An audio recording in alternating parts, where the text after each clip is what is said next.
আসসালামু আলাইকুম। Hello everyone, আশা করি সবাই ভালো আছেন। প্রতিদিনের মতো নতুন একটি ব্লগ ভিডিও নিয়ে হাজির হয়ে গেলাম। তো এখন হচ্ছে আম কাঁঠালের সিজন। এই যে কাঁঠালের বিচিগুলো দেখছেন, আমাদের বাসায় একটা কাঁঠাল কিনে নিয়ে আসছিল আপনাদের ভাইয়া। সেই কাঁঠাল থেকে অনেকগুলো বিচি বের হয়েছে। তো আমি অনেক খুশি হয়েছি, কেননা আমি কাঁঠালের বিচি তরকারি ভর্তা খুবই পছন্দ করি। তো এই সিজনে আমি কাঁঠালের বিচি দিয়ে মাংস রান্না করে খাবো।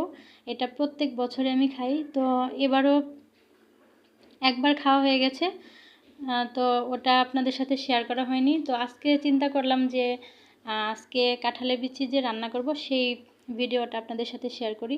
তো আমি কাঁঠালের বিচিগুলো সুন্দর করে ছিলে নিয়ে তারপরে কিছুক্ষণ ভিজিয়ে রেখেছিলাম। এখন এই যে মাছ ধোয়ার যে একটা পাত্র থাকে, আমার শাশুড়ি মা আমাকে এটা দিয়েছিল, তো ওটার মধ্যে ঘষে ঘষে আমি কাঁঠালের বিচিগুলো পরিষ্কার করে নিয়েছি। আর এই যে এখানে সব কিছু আমি মশলা, তারপরে গরম মশলা, মাংস সব কিছু রেডি করে নিয়েছি রান্না করার জন্য।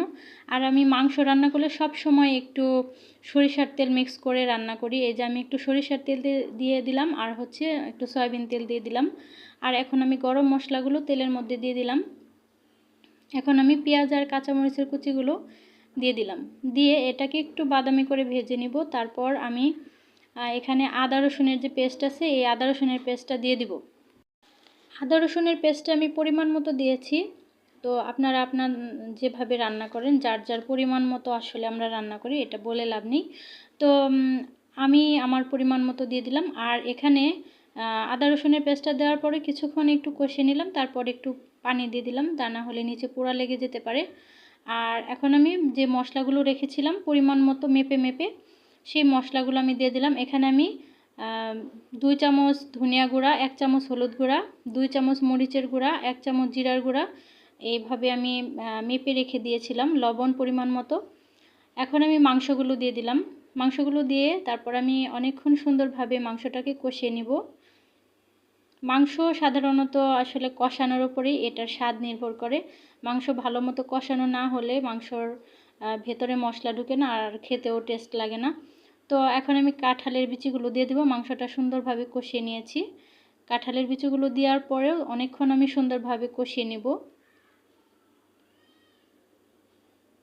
এই খাবারটা আমার আব্বা অনেক পছন্দ করে। তো আমি যখন এই কাঁঠালের বিচি রান্না করি, তখন আমার আব্বাকে আমি অনেক মিস করি। আমার আব্বার সাথে খাবারের অনেক রুচির মিল আছে আমার আব্বা যেসব খাবার পছন্দ করে, আমিও প্রায় ম্যাক্সিমাম ওই খাবারগুলোই খুবই পছন্দ করি। তো যখনই আমি সেই খাবারগুলো খাই, আমি রান্না করি, তখন আমার আব্বাকে আমি খুব মিস করি। আমার মনে হয় আমি যদি আমার কাছে এনে আমার আব্বাকে আমি খাওয়াতে পারতাম নিজের হাতে। তো এই যে আমার রান্নাটা হয়ে গেছে, এখন আমি একটু খাবো। ভাবলাম যেহেতু রান্না করেছি, খাবারটা আপনাদের সাথে একটু শেয়ার করি। যাই হোক, আমার রান্নাটা আমার কাছে কিন্তু খুবই মজা লেগেছে। আমি খুব মজা করে খেয়েছি। তো সবাই ভালো থাকবেন, সুস্থ থাকবেন। সবার জন্য অনেক অনেক শুভকামনা জানিয়ে আজকের মতো এখানেই শেষ করছি। আল্লাহ হাফেজ।